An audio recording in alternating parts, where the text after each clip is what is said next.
I don't think I know.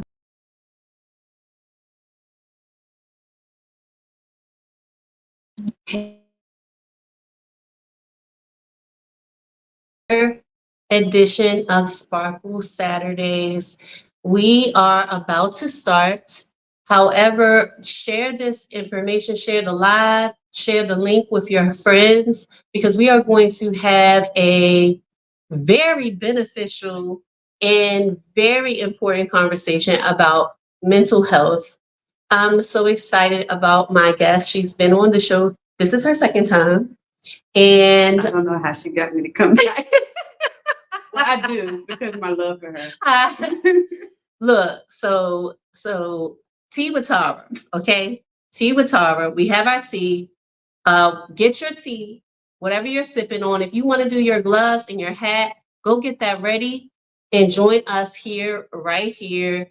And we're going to have a wonderful conversation with Tara. And I told her just now, yes, you know, when it's stuff you shy away from that you're not necessarily so comfortable in, that's where God will put you.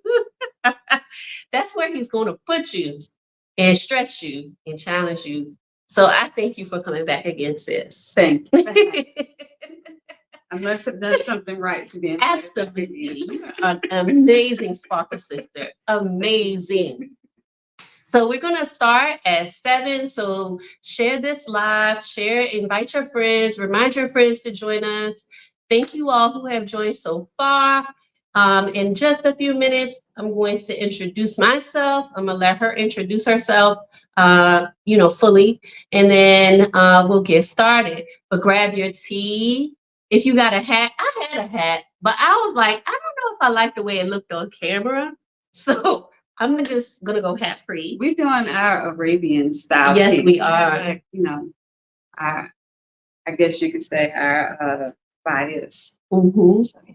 Yes, because we are coming to you live from Abu Dhabi, which is part of the United Arab Emirates. It is the capital. So a lot of people, when I say I live in Abu Dhabi, they don't know where it is. So I always have to say I'm just like an hour or so from Dubai. I have people who still think I live in Dubai. Yes. No, they always say, how are things in Dubai? No, we live in Abu Dhabi, and honestly, I prefer Abu Dhabi to Dubai. So look, y'all come to the UAE, visit, do your travel.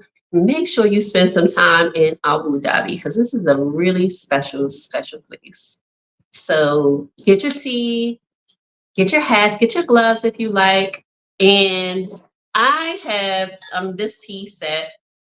My sister gave me this tea set for Christmas, like maybe 4 or 5 years ago. Could have been longer than that now. I can't remember. But I brought it with me here to Abu Dhabi because my sister gave it to me. And she had it filled with all kinds of treats. And my sister is an artist. So you can imagine it was really beautiful, the presentation. And I left it like that for weeks before I decided to actually use the tea set because it was so beautifully wrapped the way she had all the snacks and stuff in it. So that's why I have this tea set. You all, if you want to drop in the chat what your tea set looks like, if you have one, or your favorite tea set, your favorite mug, whatever it is, drop it in the chat so we can see what you have and share what kind of tea you're sipping on.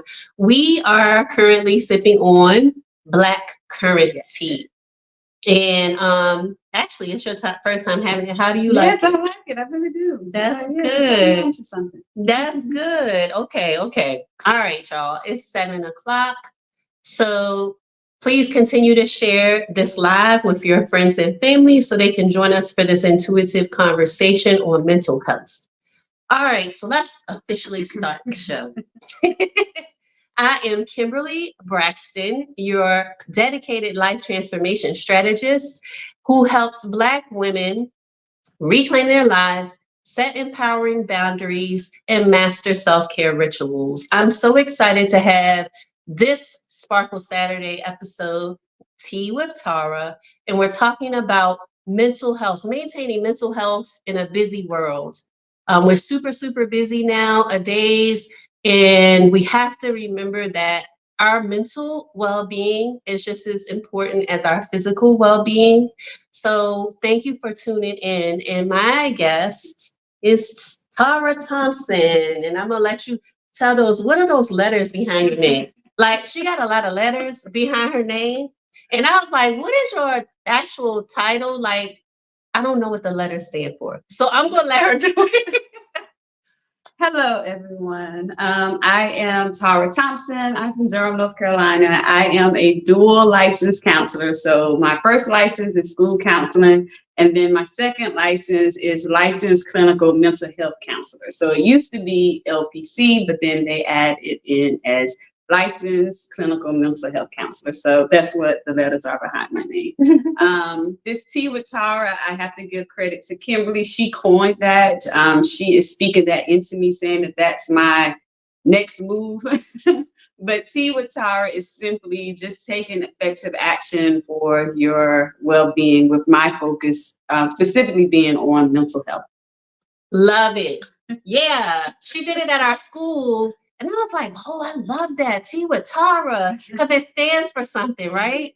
And then she always has like the TNT, and the tea is her thing, and she likes drinking tea. And she did that at our school where we had the T, but the T actually stood for take effective action. I was like, this is so amazing. So let's get into this very first question. And I'm gonna have to put on my glasses because y'all know I'm 52 now. So I need my glasses. Don't look a day over 40. Oh, thank you. All right, so you already introduced yourself. Mm-hmm. So tell us where you're from, and you can also tell what you do. Okay. So I'm from Durham, North Carolina, known as the Bull City. And I currently reside in Abu Dhabi. I am a school counselor. I've been a school counselor for over 12 years. I also work part-time as an outpatient therapist. I haven't done a lot of work in outpatient therapy. So my emphasis, or my focus so far, or the past few years, I should say, has been school counseling. Okay, thank you for that. And I just want to say we are streaming live on TikTok, Facebook, and YouTube. And we have 2 different devices. So you might see us looking up, you might see us looking down a little bit, but understand we're streaming on 2 different platforms, 3 different platforms, and 2 different devices. Okay. But we're here with you. We're here with you. Okay. All right. So first of all, how did you become interested in mental health? It's interesting. You couldn't have told me I wasn't going to be a lawyer, right? For many, many years, that's all I would say. I think even in my high school yearbook, it said law. But what I have learned about myself over the years is that I always wanted to advocate and be a voice for others. But I learned that my advocacy shows up in the sense of me being there to help, be a listener, to help people feel seen, heard, and needed, because, those are the fundamental things that we need to feel, or, we desire as humans. And so I started out as a special ed teacher, did that for 2 years. Actually, I did it for a little more than 2 years. But during that span of time, I found more joy, more satisfaction in the conversations that I had with students outside of the classroom or outside of teaching, where they were coming and I was just being a listening ear. Just helping them navigate just the woes of being a teenager. And at the time I was working at West Charlotte High School, shout out to the Dub. They had a phenomenal counseling team, and I would often spend time up there with them. And so it just sparked my interest in going into school counseling. So I pursued my master's, but it wasn't until I was actually in the program, the counseling program, where my love for mental health and the importance of mental health really started thriving in me. Like, the passion developed. I was fortunate enough to do my counseling program at North Carolina A&T State University. And so through that, there's a part in the program you have to do counseling. And so when you experience counseling, or you experience a focus on being intentional about taking care of yourself, your mental health, it empowered me to want to inspire and encourage others to learn more about it and put emphasis on your mental health. Nice. Okay. Shout out to the HBCU grads in the house. BUU also is in the house. I gotta say, JC Smith University. she's a double HBCU grad. Yes. So I just want to shout out all the HBCUs. Drop in the chat if you graduated from an HBCU. Like, I love all HBCUs. Yes. Of course, I love mine the most, but I love them all. So drop it in the chat. Yeah. And let's get into the next question after I sip on some more black currency. Okay, so thank you for giving us the insight on how you became interested in mental health. So let's get into like this whole the busyness like this. So in today's fast-paced world, what are some common signs that someone's mental health might be suffering due to a busy lifestyle? So these signs are probably signs that you might experience periodically throughout just life, right? The fatigue that you have, the inability to concentrate, interrupted sleep.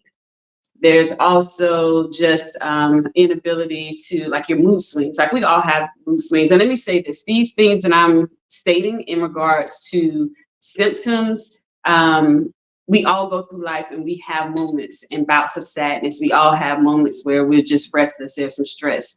But those are indicators, right? These are indicators that you need to take a moment and pause and do a wellness check to make sure that you are governing yourself or managing your mental health properly. So again, sleep, being fatigued. You also may have some physical ailments, such as headaches. Ooh. You may have some stomach aches, chest pains. There are sometimes where anxiety can become so intense where I almost feel like a heart attack. So just any type of physical ailments like that. Also, just irritability, like quickly to get irritated with things that you didn't normally get irritated with.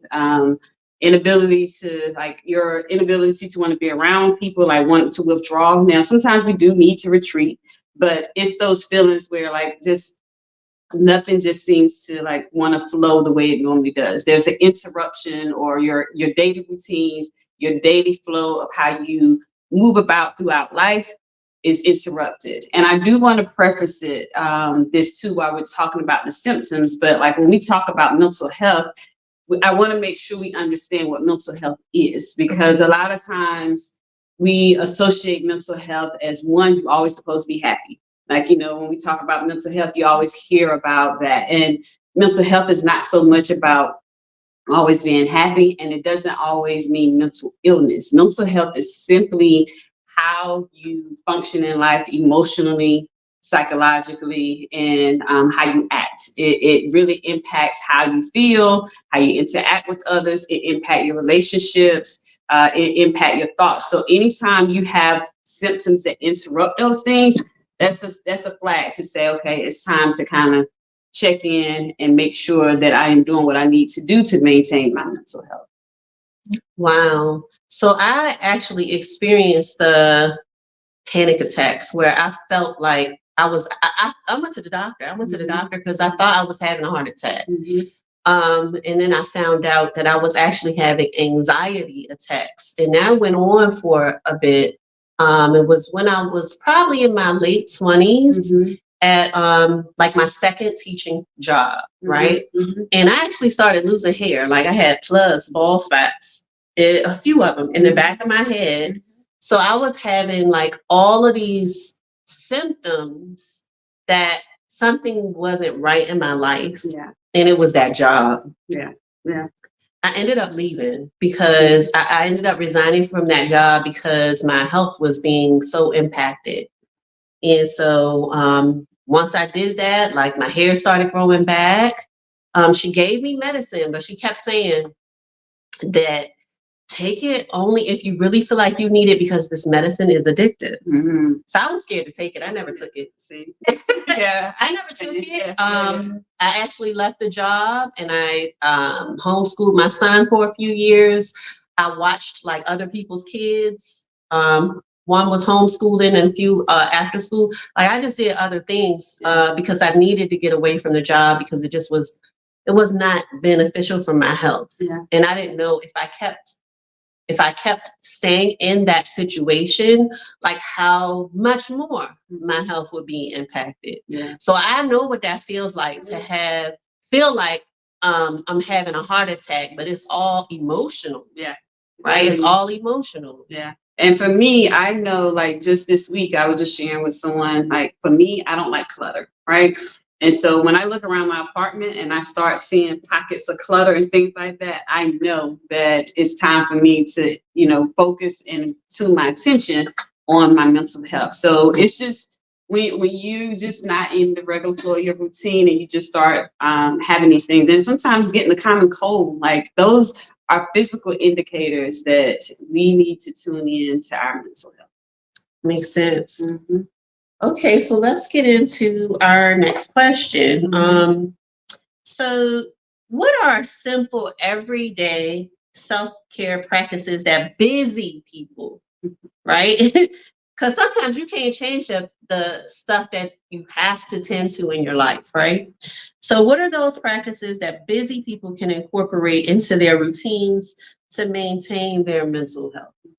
Can I address the business first? Yes, sure. You're the professional. Yes, let's do it. Because, we all have that saying of people make time for who and what they want to make time for. Mm-hmm. And we often say that, but we are applying it to other people. Like your friend don't show up when you want them to show up. That person you're dating is not giving you the time that you want. Your supervisor is not, meeting your needs as far as an employee, like you've been trying to schedule meetings with them, right? Mm-hmm. But recently, not too long ago, I saw a post about business and setting your priorities. And it says, and I had to write it down, but it says, no one is always busy. It just depends on what number you are on their priority list. Mm. What number are you on your priority list? And that resonates with me because we use busyness. Yes, we have a lot. There are people who are multitasking a lot. They have a lot on their plate. There are things we have to get done, but you can't do it unless you are well. And so you have to make that you have to be intentional about putting yourself first. So when we talk about people make time for who and what they want to make time for, you really have to ask yourself, am I doing that for me? Oh, so I love that question. That. Am I doing that for me? Am I making time for me? Where am I on my priority list? Ooh, even as a parent, as a mother, as someone who has multiple jobs, we make time for the things and people we want to make time for. That's just point blank. We like to say life is happening, but life is life. Life is going to life all the time. So it's about putting yourself at the top of the list or putting the necessary people, prioritizing your list or the people that's in your life. So I just wanted to drop that. I really appreciate that. So for me, as someone who deals with codependency, and I was that person who never I didn't even put myself on the list, talking about exactly. Prioritize yourself on the list. Same. I wasn't even on the list. Okay. Same. Everybody else was before me, like everybody else, everything else. And once I started getting healed, like and I'm not going to say I'm totally there because I always have to evaluate and just make sure that I'm taking care of myself in that area. Also ongoing process too. Ongoing, especially for a recovering codependent. So I started prioritizing myself. I started putting myself first and making time for myself, making time for time alone. Like even when I was married and, my son was young and, my stepkids were young. So I would make that time for myself. Yeah. So let's talk about those practices. Yeah. What self-care, like some practical ways they can just some simple things to start out is create you a morning and evening routine. Find something to do in the morning where either you get up, whether if you have a religious faith where you are making sure that you start your day by reading some inspirational, citing an affirmation, prayer. Just create or incorporate some type of morning and afternoon routine. It could be something that's sit in silence for 5 minutes. Just don't do anything. Just sit for 5 minutes before you rush up and get out of bed. It could be something that's that routine as You have to be up by 6:15, but stretch that alarm clock back and open and get up at 6 so you can have that extra span of time. Just giving yourself an opportunity to get grounded before you start your day. So that's some things. Also, just getting active, like just finding your way to get active, doing some exercises. You can do a 5-minute warm up. You could do a 10-minute warm up, a 30-minute warm up. You can go walking. Just create some routines, put some things in place. And again, it goes back to why I brought up the business, because a lot of people say, okay, I have to go here in the morning. I have this. I have to get my children ready. I have, we come up with so many things we have to do, but you cannot pour from an empty cup. So you do have to make sure that you are making yourself a priority when you create these routines, when you create these habits. Make rest a priority. And rest can simply be, a lot of times we like to say today is a lazy day. No, today was a rest day. I needed to lay down. I chose not to do anything. I chose to just rest. So also reframing how we take these breaks, because, we guilt trip ourselves for having those rest moments. So just being mindful of how you speak to yourself, being mindful of, not judging yourself, being kind to yourself, and just taking the time to be intentional. Even coming home from work, sometimes I just sit in silence. Like the first 10 minutes of being at home, I don't do anything. I just need to be still. I need to be quiet because I need to unload from the day. So those are just some simple things. Even listening to some affirmations on the way to work. Like if you could turn, instead of listening to the music, or if music motivates you, sometimes listening to music, listening to gospel music, listen to inspirational music, listen to something that's going to feed you. Listening to mantra loops, those are very helpful. Those are some things that you can do on your way to work, as you're getting dressed. Just find you some routines to incorporate to help you start on that well-being process. I love that. I love that. Being kind to myself, that took me, it took some work through recovery. And for those of you who might not know, I did a 12-step recovery program for years. I still practice it. Even though I don't go to meetings right now for codependency. However, I went through 3 step studies, which are year-long programs where we take a deep dive into the steps, the 12 steps. So it's no different than what like an alcoholic or a drug addict, sex addict, it's no different from what they would go through. It's just that my focus was codependency. And one of the things that I learned through those programs, I learned that if I would not say it to a stranger, then why would I say it to myself? That's what I say to my students. Do you talk to your friend? Right. I ask them, I say, do you talk to yourself like you talk to your friend? Exactly. Exactly. We deserve the same honor. Right. Exactly. So the thoughts, one of the things that helped me with like ensuring that my thoughts are more kind to myself was definitely the affirmations. Like in the morning, I write them out, I say them out loud, and throughout the day, because it's part of my teaching routine as well in my classroom. Yeah. So my students say their affirmation, I say my affirmation. This week mine was, I am consistent. Yes. It's so much power in affirmations. Like, a lot of times people, even especially my teenagers, they're just like, what? Like, I'm supposed to just say this to myself. And I'm even practicing in my office. Like, I have a mirror and I'm like, go speak to yourself. Say something kind to yourself. And you'd be amazed how challenging for us as adults to do it as well as kids to do it, but it's very powerful just stating those affirmations. And even if you don't believe it, I tell my students, repeat it until you start believing it, right?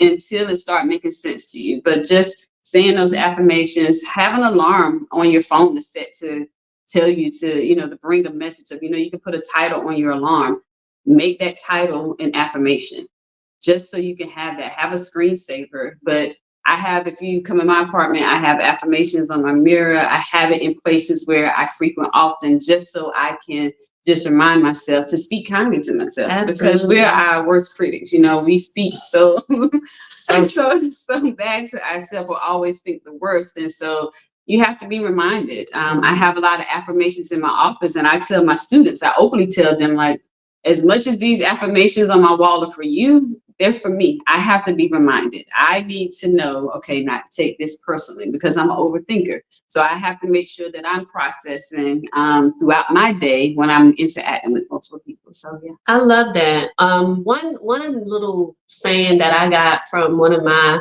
sorors for me, like, because as someone who deals with codependency, I overthink. Yeah. So Q-tip was the saying, and that's quit taking it personal. Yes. And she says Q-tips. Yes. Quit taking it personal, sweetie. Oh. So I'll say that to myself sometimes when I get to that point where I'm starting to overthink stuff. Yeah. And sometimes that helps me. Yeah. Like kind of get over it. Yeah. I got the Q-tip analogy came from our former co-worker. It came to me from my co-worker Tiana. Okay. She actually worked in learning support at ASA. So I remember she used that in a staff meeting when she was presenting to us. And so the Q-tip definitely helps you wheel it back in and put things in perspective. But also too, that's another symptom that you might need to help on your well-being, when everything you take in is personal. Like, you're triggered by everything. And so sometimes you might need to stop and make sure that you are checking in with yourself, because if every little thing throughout the day is just taken personally, that might be another like symptom or indicator for mental health and well-being. Okay, that's good to know. That's good to know. All right, let's keep it moving. So, how can mindfulness techniques help reduce stress? And what are some beginner-friendly practices you recommend? So mindfulness is literally just being intentional about being present. Like how you mentioned earlier, we're busy, so we're thinking about all the things we got to get done. Like, oh, I forgot to do this, so I need to do this. Mindfulness is literally taking a moment to be still and be intentional about being present. And so it's very beneficial with managing stress. There are a lot of different mindfulness techniques. It helps you cut that switch off, like that worry when you go into auto pilot. It gives you the opportunity to just pause, whether it's for 5 minutes, 10 minutes, whether it's 2 minutes. Mindfulness is very beneficial. And so you're really being intentional about where you are. And so one of the first ones that you can do is just like body scanning. Like, what do I need right now? What am I feeling right now? What has me upset right now? Like, those are just being intentional to pause and just reflect on some of those things, or to write those questions down to go back and address them later. Another common, most popular mindfulness technique is the 5, 4, 3, 2, 1. So you have 5 things that you can see, 4 things you can feel, 3 things you hear, 2 things that you can smell, and 1 thing you can taste. That is the 5, 4, 3, 2, 1 method. So you literally just pause and you kind of, take a moment to glance around where you are. Mindfulness technique can also be used in walking, like just being intentional about what you see, being intentional, paying attention to what you hear, the scents that you smell, the things that you feel along your walk, just the ground, like being intentional about each time you take a step, what does that feel like as you're walking on the ground? So those are some things from mindfulness. And then breathing. Like, breathing is so powerful. Taking some deep breaths. A lot of times people are like, just take a deep breath or take a few.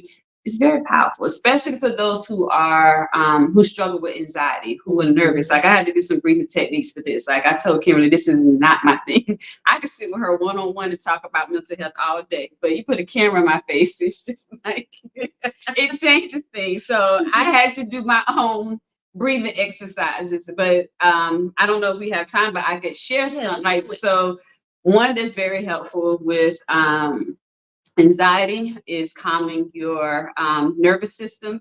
Like there's different somatic exercises that you can do to help release, trapped feelings, but breathing is one of the top ones. So there's one where you can just take 2 inhales, like intense short inhales, and then a long exhale. So it's just simply,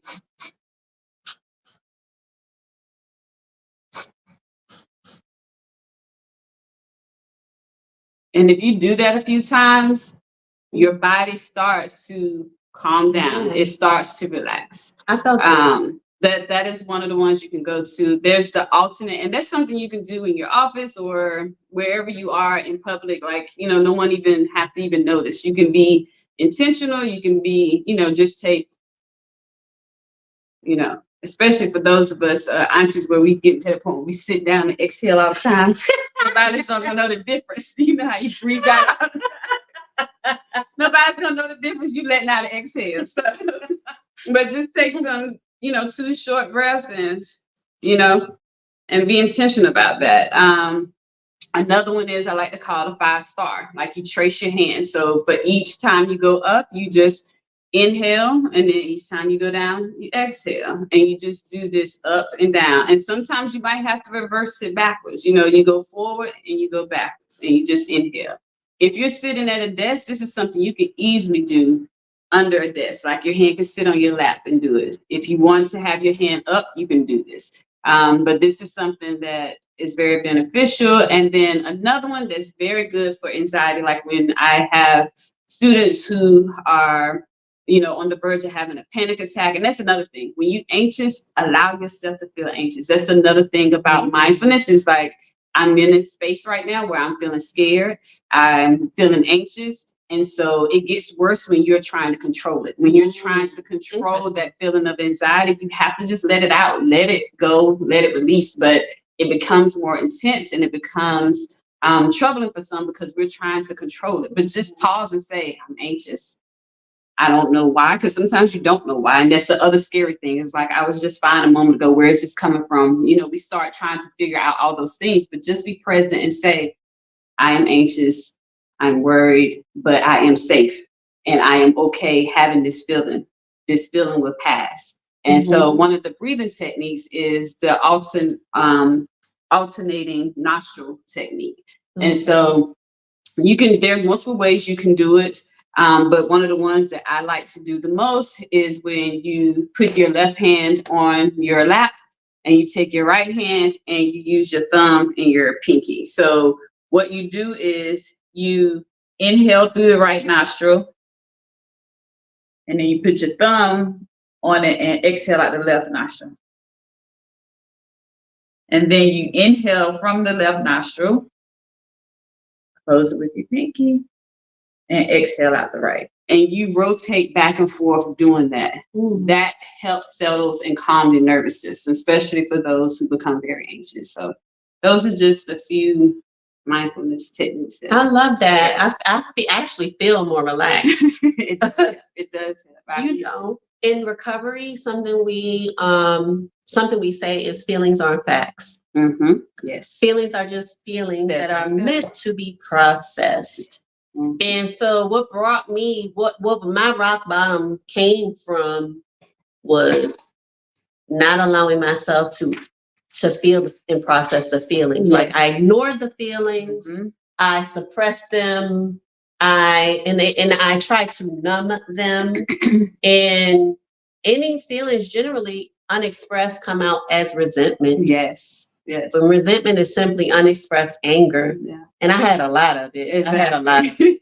And a lot of times we mask that because we are scared to get to that space. Because either it triggers whatever it is, that memory of what happened that created this trauma or created this reaction. But it's okay. Like, I think that's the biggest thing is it's okay. And it's okay that it's 5 years later and you still are in this space. Right. A lot of times that's when that negative self-talk, like, I can't believe that I'm still crying over this. I can't believe this is still impacting me. It's okay. Your body is having a human reaction. And then a lot of times we bottle things up. It's just like, the simple, I know it's a cliche analogy, but like the Coca-Cola can, like, as much as you just keep packing and packing and packing, eventually, and you keep shaking it, it's going to explode. And so Right. it's going to manifest itself through resentment. It's going to manifest itself from just, those negative self-talks, having these panic attacks. Mhm. You have to allow yourself to unpack it. And it's scary to do so. The healing journey is not something that's easy to do. A lot of times we That's true. romanticize the healing process, but we spend very little time about warning people about once you start, it's scary. You go through a period of grief. You go through a period of regret because you're like, this is who I was, or this is what I allowed, this is what I did. You go through just grieving the whole like thought of what you went through, what you've gone through. So healing is not an easy process. It's not, but it's worth going through to get to the other side. So Okay. I know we often talk about you got to heal, you got to heal. I know I'm one that throws it out there, but like it's not an easy process, but it's definitely one that needs to take place. So allow yourself to be vulnerable. Allow yourself to be in that space of just recognizing the hurt, recognizing the emotions, and allowing it to let it go. Yes. And while we're talking about emotions, can we normalize humanizing emotions and not putting them to genders? Oh yes. Like, what in the world? Where did this whole thing come from where men aren't supposed to cry? Like, Yeah. it's a human emotion. Yes. So can we normalize Yes. humanizing emotions? Because we all feel them. Yeah. But you'll be surprised at how many people in general, like I think about students on my caseload, like I don't cry. I don't like to cry. I'm like, let's see, human response. It's a human emotion. That's your body telling you need to release. You need some form of release. So allow it to release. That doesn't make you weak. That doesn't mean that person has the upper hand. Mm-hmm. It means your body is having a human reaction. And I say, congratulations, you're human. Right. Because congratulations, you have, your body has a normal response to outside stimuli. So just, it's okay. So allow yourself to cry. So crying is another thing. Like just have your moment. I like to call them ETs, emotional timeouts. That's what I tell my students. And I also tell my friends, like, take an ET, emotional timeout, because eventually it's going to take it for you. So for those of us who like to control every situation like me, you might as well put yourself in a position where you can control that time where you sit and have that emotional timeout. And what that looks like for you may look different from me, but it could be simply watching that movie that makes you cry. Listening to that song that makes you cry, having a moment to just sit and be in an uncomfortable space. Yeah. So I like emotional timeout. I also call it a spiritual bath. Yes. Because it's a release. It's a release. Mm-hmm. And normally after I have a release, I feel better. Exactly. I feel better. And also this whole and I like that you brought up even like some of your female students, because I know in our community, the African American community, there's this whole notion, I don't know what else to call it, of the strong Black woman. And are you strong because you're not strong because you cry, or are you strong because you don't cry? Like it is just a human emotion. Right? Yeah. So that's why I say let's normalize humanizing these emotions, because I don't. And the whole concept of just being a strong woman, I like to look at as focusing on more so the strength of being able to manage and cope and deal with your emotions, emotionally regulate. Those are the things that I feel like that personify the strength of a woman versus what like you said, how we put it on where you suppress things. Like that's not being a strong woman. That's not being, that is not an indicator of strength, of suppressing your emotions and just putting emotions on the back burner and keeping moving. Like that's not a healthy way. And that's the way we have been wired. Right. And that's the way society kind of tells us that we have to move, but we have to break that stigma. We have to get to a place where we are okay with not being okay. Right. Like that we have to be okay with not being okay. There's no other way to put it. So yeah. I love that what you said, because like I think suppressing the emotions is unhealthy. It has nothing to do with strength. It's just unhealthy. It's unhealthy, yeah. Okay, so let's continue. This can be a problem for a lot of people. And in fact, if you looked up a person that didn't have any boundaries, you probably would have seen my picture when I was at the height of my codependent behaviors. So, setting boundaries can be challenging, especially in professional environments. What do you suggest for creating and maintaining healthy boundaries? And we can say personally and professionally. What do you suggest? Like, as I stated before, even as years as a school counselor and as a therapist, my aha moment for setting boundaries was not until I sat with, so Nedra Tawwab has a book called Setting Boundaries, Finding Peace. Life changing. Read the book. I didn't even know I had problems with boundaries or the level I had with boundaries until I actually sat and read that book. It's very enlightening, and it definitely helps. But you setting boundaries is about protecting yourself. It's about managing your well-being. It's not a selfish act, but also too, let me take this back. We got to get out this mindset of being selfish is a bad thing, right? In the sense of your well-being, right. In the sense of your mental health and well-being, there's no such thing as selfish, you know. And having conversations like, I feel so selfish, but I'm like, taking care of you is a priority. So let me not use that term because it's okay to be selfish when it comes to you and your mental well-being. But it's about protecting your space because a lot of times we do things and we engage in things and say yes to a lot of things to try to keep the peace or to try to get along. Whereas we're interrupting our inner peace because we are putting ourselves in positions that we don't want to be in. So setting your boundaries is simply about first checking in with yourself, like what matters to me? What do I need? Setting your priorities, setting your intentions. And then you have to be bold enough to communicate them to those in your personal life and professional life. You have to have those conversations about your expectations. You can't assume, you know, just from hanging around with somebody all the time, just from being around, you have to do those check-ins to find out what are those boundaries and be okay communicating those. Being okay to say no. I always tell people no is a complete sentence. You don't owe anybody an explanation. Exactly. If you don't want to go, no. Right. Can you come and help me right now? I'm sorry, no. Don't say I'm sorry. I'm sorry about saying I'm sorry. And look at me. See how I do that. But just say no. I'm not available. Right. I can't. This is not a good time for me. Yeah. No thanks. Those are things to say instead of saying I'm sorry and instead of giving excuses. But no is a complete sentence. So just making sure you set your priorities, stick to those priorities. Once you tell somebody your boundaries, you may have to remind them and you may have to repeat them because as soon as you are loose or let something slide, then you're giving them permission to, violate your boundaries. And it's okay to have a conversation. Anyone who knows me, I'm okay with having a challenging conversation with people. I will have that conversation if I feel like there's a concern, if I feel like something that needs to be addressed.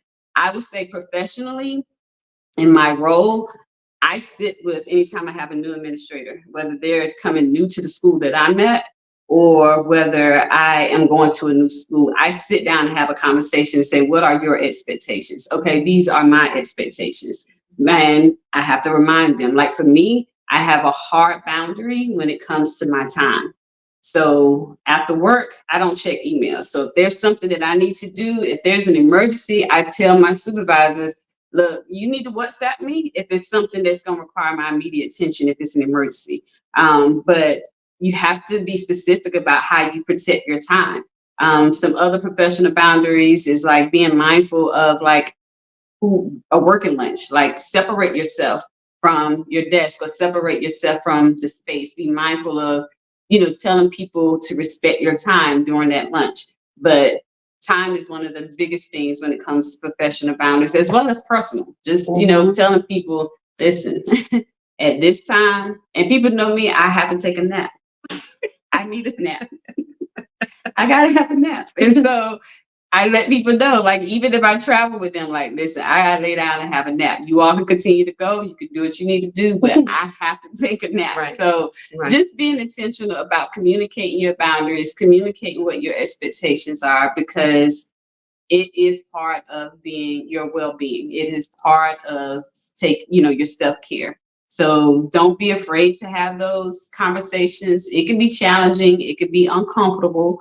You can practice with a friend if you need to, especially when it comes to the professional setting. But you have to communicate your boundaries, because otherwise, you have to teach people how to treat you. That part. You have to teach people how to treat you. And I used to be one when I was younger. I'd be like, I shouldn't have to teach somebody how to treat me. I shouldn't have to tell them. They should know.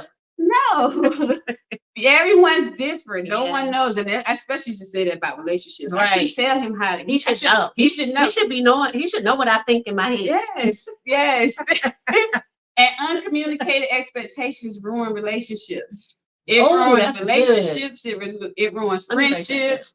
It ruins a lot of things. So you have to communicate your expectations, and so you're operating with these expectations that you have not communicated to your friend, to your spouse, or to whomever, and then they violate those expectations, and you have an attitude, and you are, have resentment towards them, and meanwhile they don't even know that was an expectation. Right. So, girl, I lived it. That's why I'm laughing. Okay, I happily divorced, right? But I did. But that's part of the reason why. But I did it, and you live and you learn. Part of the healing process. Girl. You live and you learn. So you have to communicate those expectations. But not only in those romantic relationships, but in friendships, you have to communicate those expectations, because we operate with these uncommunicated expectations, and it creates tension, it creates resentment, it creates bitterness, and free yourself. Right. Free yourself. Free yourself. Free yourself. Yes, no is a complete sentence. No, I've said that to my coaching clients, that no is a complete sentence. I've had them write out exactly like what they're going to say if the person persists, because sometimes people will. Like when they're not used to it, like if something new you're trying to do is like really start enforcing your boundaries, and they're not used to it, they're going to persist. Okay. So have write it out in advance so you can have your go-tos. I love I'm not available at that time. I'm not available for that. No, this is not in line with what I need to do right now. Just write it all out. If you want to offer more, because they'll persist. Exactly. They'll persist, and they'll take it personal. They'll think you're acting funny, you changing, you doing whatever they want to say. So the way I tell people, if I notice that I need to make some adjustments, I have that challenging conversation like this, and I need to do a reset. Things are going to look different. They're going to feel different. Because these are some boundaries I have recently put in place. These are boundaries that I need. It has nothing to do with who you are or who you mean to me. Right. This is more so about me. So I'm asking you to understand and respect that this is how we moving forward.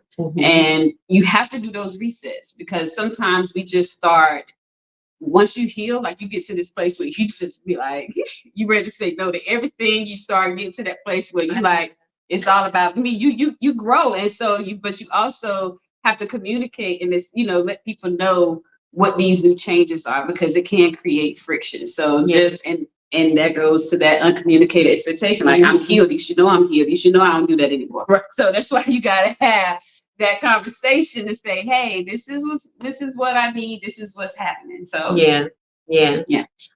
Just for all of you who are on all the different platforms, Facebook, YouTube, TikTok, but because of the nature of this conversation, I know I'm seeing comments, and hey, Tiara, I see you here.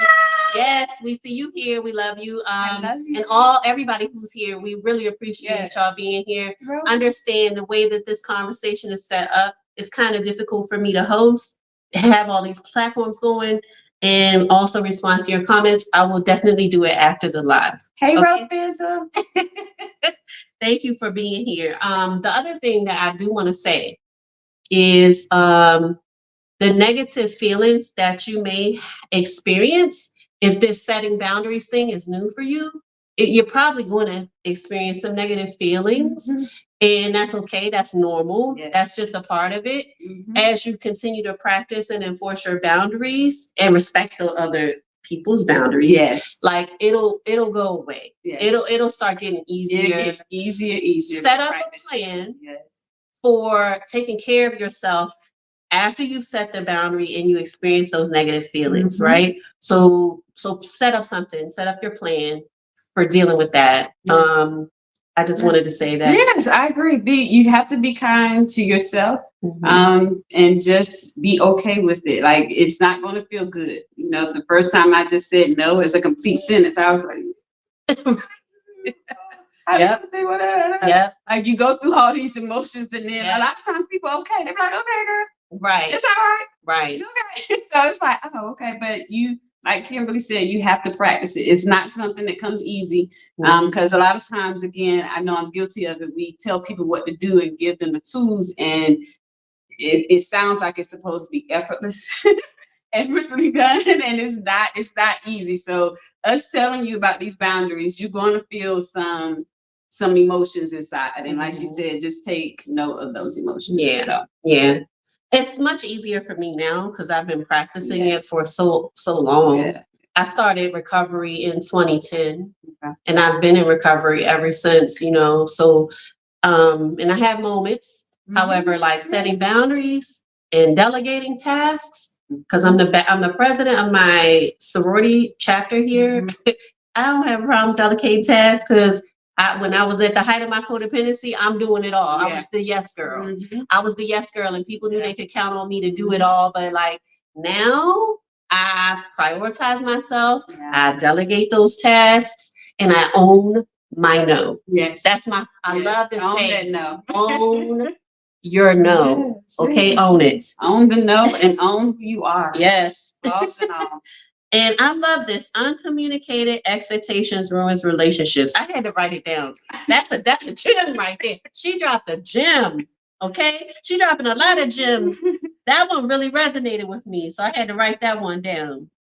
All right, let's continue. Mental health breaks are crucial, but many people feel guilty or unproductive when taking them.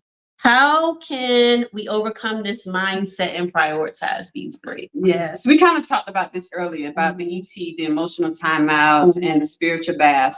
But what you need to remind yourself is it's okay to put you first. I like to refer to this as called the airplane mode. So, you know, you get on the plane, the stewardess come in and they give you the training. And who do they tell you to put the mask on first? Yourself. Put it on yourself. The whole cliche, you can't pour from an empty cup. You can't help somebody if you're not full, if you're not healthy, if you're not well. So when you start thinking or going down that rabbit hole of like, oh, I shouldn't be doing this, or I have all these things, or so and so dependent on me. If you can't show up as your best self, you're still not showing up. So pour into yourself. Do what you need to do for you and be okay with it. Be okay. Because one thing that's going to happen is either you take the time to do what you need to do for you, or time is going to take away from you and you're not going to be able to do the things you enjoy.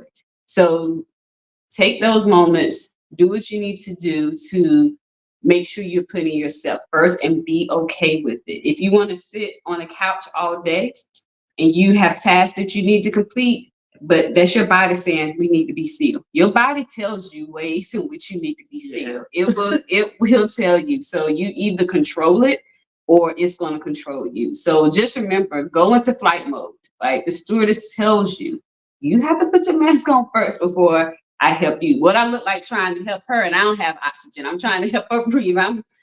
So you have to be able to go into flight mode and be okay with it. And it's not an easy thing to start practicing. To do, but once you practice, you get better at it. You really do. And you're going to see a difference in you and how you show up.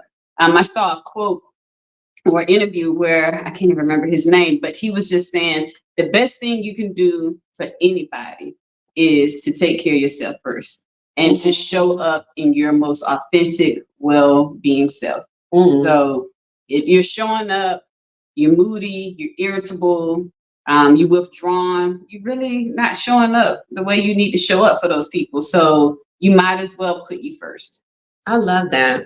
And I had to write this other gem down that you just dropped. If you can't show up as your best self, you're not showing up. That's really good. I love that. I love that. I wanted to go back because when we were talking about boundaries, you dropped the name of a book. Can you drop that name of that book one more time? Yes, Set Boundaries, Find Peace. It's by Nedra Tawwab, Nedra, Nedra, and then I think her last name is spelled Tawwab, or it might be Tawaab. But she has a very active Instagram page. She's a licensed therapist, and so that book, I promise you, like again, the many years that I've been in this field, it helped me to help myself as well as help me to help others. So yeah, it's very beneficial. There's a workbook that goes with it. I've read it twice. I did it individually, and then I did it with a group of friends here, some young ladies here. We did like a kind of book study on it. Oh, nice. And so yeah. I wanted to add a book also that changed my life too, and it's just called Boundaries. And I believe Stephen Covey is one of the authors. I hope I'm saying the right, because I will jack up the name. But the book is just called Boundaries. Yeah. That I read when I was going through recovery, one of my step studies. I can't remember if it was the first or the second step study. And that book also is very helpful if you are still in that process of setting boundaries, understanding how boundaries work. So there's just another resource for you. All right, let's get into the next question. What resources or support systems do you recommend for individuals who feel overwhelmed and need additional help with their mental health? So some resources, there are some online resources, there are apps. First and foremost, I like to say, get you a village. Like you definitely need a village. We always say it takes a village to raise a child, but it takes a village to heal someone. So, or to maintain someone's mental health, I would say. But get you a village, someone that, people that in your corner that you can be okay being vulnerable with, that you can talk to. If you feel like you need additional support, there are apps such as the Calm app that helps. There's another one that's called Balance. You get a year free subscription with them. There's another app that's called, I think it's something with habits. I can't remember the name of it. Habit Share. So that's a resource, as well as Mental Health America. If you go on their website, they have a lot of free tools, a lot of free resources. So if you go to Mental Health America, you can Google it, because I think their website is mhanationals.org, but just look up Mental Health America. They have a lot of resources on there. They even have a mental health awareness like quiz you can take to just kind of get an idea of where you are. There's Psychology Today that has resources, as well as a list of therapists that may be in your state, that may be in your area, you can use. Let's see. Trying to think. Oh, so because we're internationally, I get the privilege of just meeting counselors and therapists from other countries, and there's one an Australian-based website that helps with grief, and it's called Beyond Blue. And they have a lot of free resources that you can use on there as well. Oh, nice. Oh, that's a lot. Okay, so we got apps, Balance, but this is good. Like Balance, Calm, and Habit Share. And then websites are Mental Health America and Beyond Blue. Yes. And with that support system, like with Habit Share, for me, sometimes when I know I need to do something to change a habit or start incorporating habits, I like to do challenges. I do challenges with a friend. It might be a 10-day challenge, 7-day, 30-day challenge. Those help me. So having that accountability piece helps. And so habit share allows you to set your whatever habit or activity you're going to do. You can share it with someone so they can hold you accountable. So my friend Adrian, I'm not sure if she's on, my dear friend Adrian, we and her used to share the habit share. So she could look at me and she could look at the app and say, Tara, I see where you skipped this the past 2-3 days. What's going on with that? So being able to do that is another good tool. But just starting out by setting some challenges for yourself. My sister, we were just talking about that. Like sometimes it's good for her to do like a 7-day challenge if she's trying to implement a lifestyle change or some type of habit. So yeah. I don't know if she's on. Why did I forget your sister's name? Carla. Mm-hmm. Carla, hopefully she's on. Actually, Grow Inspire Sparkle is doing a 15-day mental health. Well, it's a self-care challenge for Mental Health Awareness Month. So that's why we're having this particular live, because it is Mental Health Awareness Month. And so we're in the middle of a 15-day self-care challenge.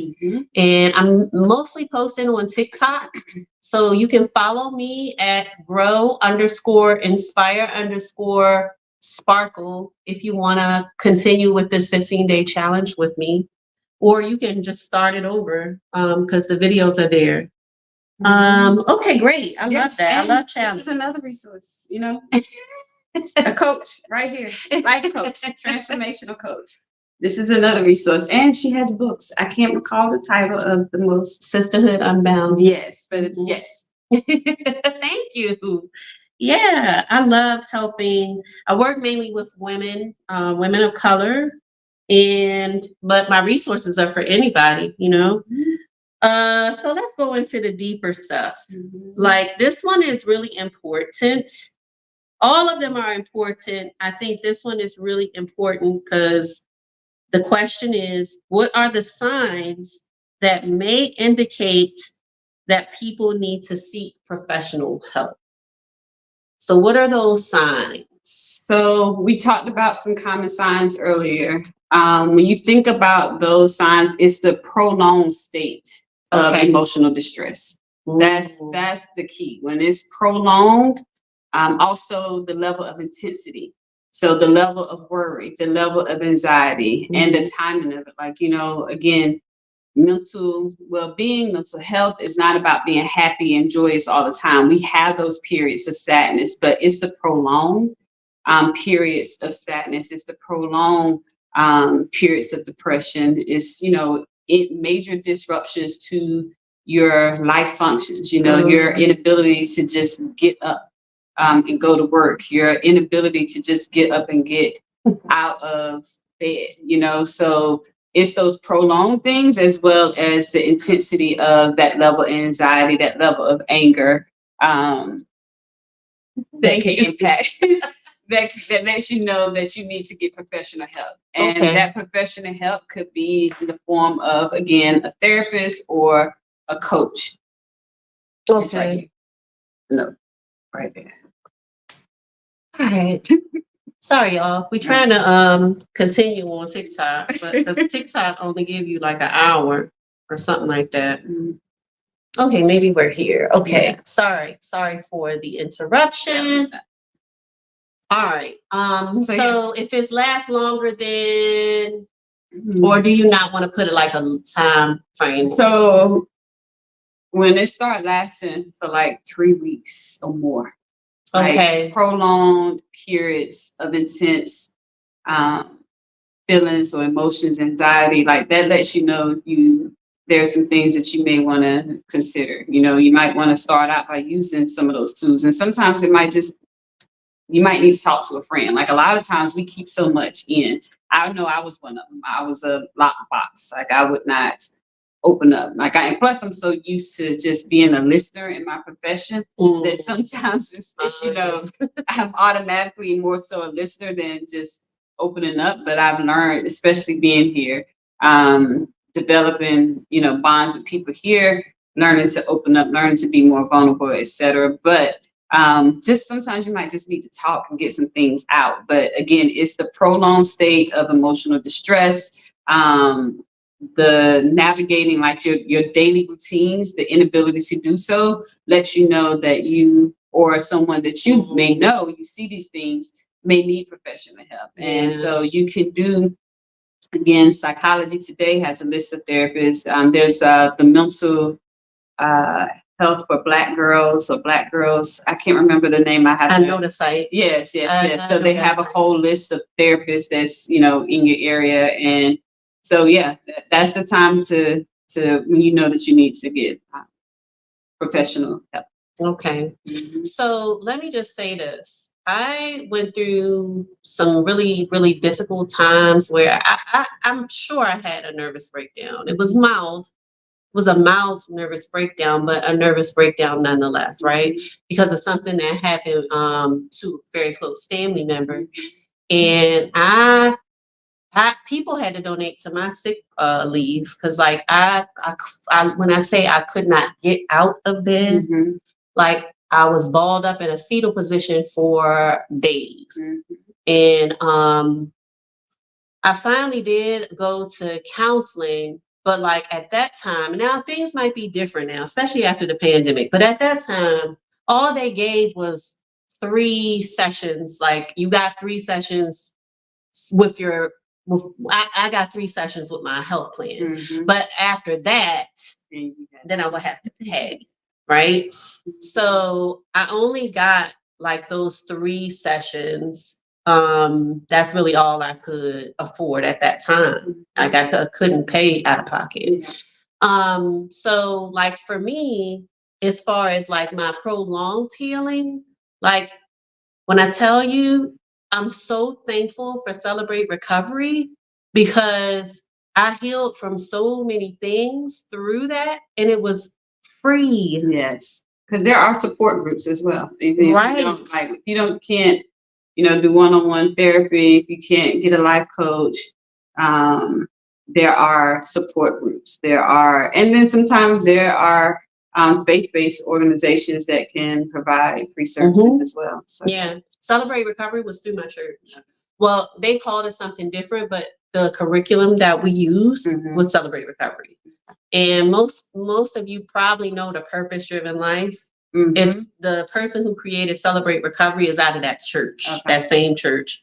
So what I'm saying to y'all is, like, if you are in a position where you can't like actually pay for, like, and like I'm saying, things might be so different now because when this happened to me, it was like 2008 or something like that, 2004. It was a long time ago. I don't know. Things could be so different now with health insurance in the US. However, if you find yourself in a position where you would have to pay out of pocket and you can't, consider a recovery or a support group, because even when you seek professional help, like with a mental health professional, they're working with you, but like you still got to do the work. Like you still got to go. They're going to give you assignments. So if you can't do it, just, find a support group or a recovery group. And I'm glad you brought that up because even when you seek help, a lot of times it's uncomfortable. It's not easy to go in and, allow yourself to just open up and talk to a therapist. But once you start getting through that initial conversation, you can determine how those sessions go. Like you regulate those sessions, you find a therapist that's a good fit. You don't have to go with the first therapist that come across, you have a couple sessions, you tell them what you need. Again, communicating your boundaries, communicating your expectations, what it is that you need. And, until you find that right fit, then, continue to look around. Also to be honest with yourself and your therapist. When I did part-time therapy, sometimes people come in and they talking about one thing, but there's another underlying issue that's not, being addressed. And I always use the analogy, when you go to the doctor, if you have a stomach ache, you don't go in there complain about your arm. You tell them that your stomach is hurting so they can focus on the stomach versus coming, when you go to therapy, you just tell them I just been stressed at work right now, but not recognizing that there might have been something that the stress from work exists, but it's a trigger that may be dealing with something else, or your inability to emotionally regulate, or your, inability to navigate through life, whatever the case may be. But just be open and honest about what it is that you need, because The therapist is there to help you and to you determine how well that process works. Yes, that is so And good. even with coaching, like be honest Right. about why you need to coach. Like be honest about what it is that, whatever it is that you do, be honest about what it is. Yeah, because otherwise you're just holding up your healing process. You're holding up the healing process, and all you're doing is just paying for a way to suppress your emotions because you're already suppressing them. So then you go and get these services, and you're not utilizing them the way you can. You just paying to suppress your emotions. So that's good. Thank you for that. Mm-hmm. All right, we coming towards the end. So, what parting advice do you have for us regarding mental health? Like, what do you want to leave the people with? I guess it's a few things. And I just want to recap some of the things that I said as far as it's okay to not be okay. Yes. It's okay to put you first and start cultivating self-kindness and compassion. Be mindful of how you speak to yourself. It's so natural for us to automatically say something negative or to think the worst in a situation, but be kind, be patient with yourself, give yourself grace, and know that it's okay for you to put yourself first. Make time for you. I love that. This has been wonderful. That's why I had to have you back, because so the first time that I had Tara, we did tea with Tara, and I forgot to press record on the StreamYard. That's what happened. So it was my first, like maybe my second one or something like that, and I was still learning StreamYard, and I forgot to press record. And that was such a good show. Remember? I remember. Girl. So I had to have Tara back. I hope that you all have gotten a lot of gems from this queen right here. Tea with Tara. And again, she coined that T with Tara. Like I use T as an acronym about taking effective action for your well-being, but she coined T with Tara. So I cannot take credit for that. This came from this woman here, and she's determined that I'm going to do something with that. So yeah. It's catchy, right? It just rolls off the tongue. Tea with Tara. So how can the people keep up with you? Because like big things are coming, like big things are coming, okay? As of right now, I don't have like a platform that's related to Tea with Tara or anything. My platforms are strictly personal, just for me to share memes between friends or post memes. That's one of my love languages, sharing reels with people. But yeah, I'm working on something. That's with this one right here. You eventually hear or see something. Well, I did share your Instagram handle. Okay. Yeah. So the people have that. Do you want to share that, or you? I mean, if you shared it already. I shared it. Okay. Mm-hmm. All right. Well, I just want to thank you for coming on again, sis. Thank you for having me. Thank you for stretching me outside my comfort zone. Thank you all for tuning in. Remember that we have Sparkle Saturdays every fourth Saturday of the month. So, just look for the post, because every fourth Saturday we go either live or sometimes it's pre-recorded, but every fourth Saturday we are here with Sparkle Saturdays. This show is all about empowering women. If you're a man and you tune in, I hope you got something too. Okay, we do speak primarily to the women, but we know that a lot of this stuff is universal, right? Mm-hmm. So I hope that you all got a lot of value out of today. Thank you so much for tuning in, and we'll see you again on the fourth Saturday next month. Thank you for having me. You're welcome. Bye, everybody. I don't know how to end this live on here. Okay, end. Okay, there we go. All right. Thanks. I'm going to check y'all comments. Thank you. Thank you, Emily. Oh, Emily was on. Yeah. Okay.